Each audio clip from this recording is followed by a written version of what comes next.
CBI এর চাপে পড়ে সম্পূর্ণ চাকরি চুরির কথা স্বীকার করে নিচ্ছে অযোগ্য শিক্ষক শিক্ষিকারা। কথায় আছে, ঠেলায় না পড়লে বেড়াল গাছে ওঠে না। এই অযোগ্য শিক্ষক শিক্ষিকাদের অবস্থা অনেকটা সেরকম।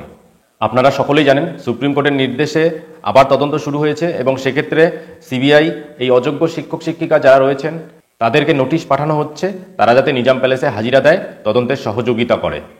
সেক্ষেত্রে হাজিরা দেওয়া শুরু হয়ে গিয়েছে এবং হাজিরা দিতে গিয়ে অযোগ্য শিক্ষক শিক্ষিকারা কার্যত পুরোটাই স্বীকার করে নিচ্ছেন। তারা যে টাকা দিয়ে চাকরিগুলো কিনেছিলেন, সম্পূর্ণ টাকা দেওয়ার ব্যাপারটা তারা স্বীকার করে নিয়েছেন। মানে এক্ষেত্রে একটা জিনিস কিন্তু ভালো হয়েছে, সুপ্রিম কোর্ট যেহেতু আবার তদন্তের সুযোগ দিয়েছে, সেক্ষেত্রে কিন্তু এই যে অযোগ্য শিক্ষক শিক্ষিকাদেরকে সিবিআই তলব করেছে এবং তাদের টাকা দেওয়ার ব্যাপারটা তারা স্বীকার করে নিচ্ছে। আপাতত আমরা কিন্তু তারা যে টাকা দিয়ে চাকরিটা কিনেছে ততটুকু জানতে পেরেছি। আপনারা সকলেই আগের থেকেই জানেন যে অযোগ্যরা টাকা দিয়েই চাকরি কিনেছে, কিন্তু তারপরেও তারা তো কার্যত কোথাও স্বীকার করেনি যে তারা টাকা দিয়ে চাকরি কিনেছে। কিন্তু এবারে কিন্তু সিবিআই এর কাছে হাজিরা দিতে গিয়ে তারা সেই জিনিসটা স্বীকার করে নিল।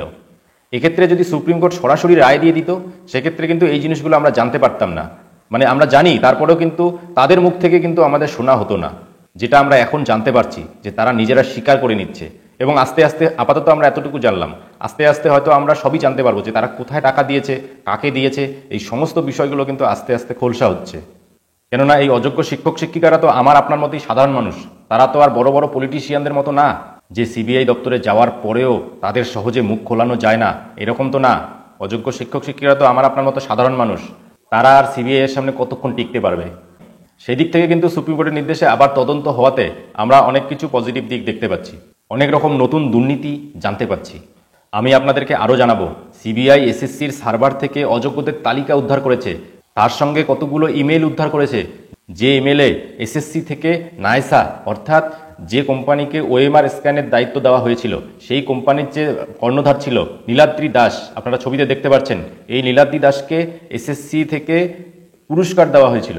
পুরস্কার দেওয়া হয়েছিল এই মর্মে যে নাইসা যেহেতু খুব সুন্দর কাজ করেছে মানে এটা যে এসএসসি তাদেরকে, নাইসার কর্ণধারকে বলেছিল যে আমরা এই এই নামগুলো দিচ্ছি, এই নামগুলোতে খাতা ফাঁকা আছে, এগুলোতে নম্বর বেশি করে দিতে হবে, নম্বর বেশি করে দিয়ে তাদের চাকরি দিতে হবে। এই জিনিসগুলো যেহেতু নাইসার কর্ণধার সুন্দরভাবে করেছে, সেই জন্য এসএসসি থেকে নাইসাকে পুরস্কার দেওয়া হয়েছে। নাইসার যে কর্ণধার নীলাদ্রি দাস, এই নীলাদ্রি দাসকে পুরস্কার দেওয়া হয়েছে। এবং তার সঙ্গে এটাও নাকি বলা হয়েছে যে নাইসা যেহেতু এত পারফেক্টলি সুন্দরভাবে কাজগুলো করে দিয়েছে কমিশনের, সেক্ষেত্রে ভবিষ্যতের কাজগুলো নাইসাকেই দেওয়া হবে, এরকম কথাও নাকি নাইসার কর্ণধার নীলাদ্রি দাসকে বলা হয়েছে। এবং তার সঙ্গে শান্তিপ্রসাদ সিনহা, আপনারা ছবিতে দেখতে পাচ্ছেন, তৎকালীন মুখ্যমন্ত্রীর নির্দেশে এসএসসির হাই পাওয়ার কমিটির চেয়ারম্যান ছিলেন ইনি। এনার ইমেল আইডি থেকে সিবিআই উদ্ধার করেছে যে আপার প্রাইমারি যে লিস্ট রয়েছে, আপার প্রাইমারি মেরিট লিস্টেও এরকমভাবে সাদা ওএমআর দেওয়া ক্যান্ডিডেটগুলোর যাতে নম্বর বাড়িয়ে মেরিট লিস্টে জায়গা দেওয়া হয়, সেরকম ইমেল উদ্ধার করেছে সিবিআই এই শান্তিপ্রসাদ সিনহার ইমেল আইডি থেকে। তাহলে ভাবুন, এই যে আপার প্রাইমারি মেরিট লিস্টটা হয়ে আছে এখন, এই আপার প্রাইমারির ভবিষ্যৎ নিয়েও তো এখন একটা প্রশ্ন দাঁড়ালো।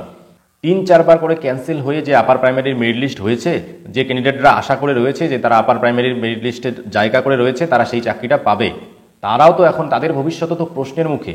তবে যাই হোক, সুপ্রিম কোর্টের নির্দেশে যে আবার তদন্ত হচ্ছে, সেটাতে আমরা কিন্তু সেই তদন্তে আমরা নতুন নতুন অনেক কিছু জানতে পারছি। আপনাদের মূল্যবান মতামত অবশ্যই কমেন্ট করে জানাবেন, আর আমার চ্যানেল নতুন হলে চ্যানেলটিকে সাবস্ক্রাইব করবেন। ধন্যবাদ।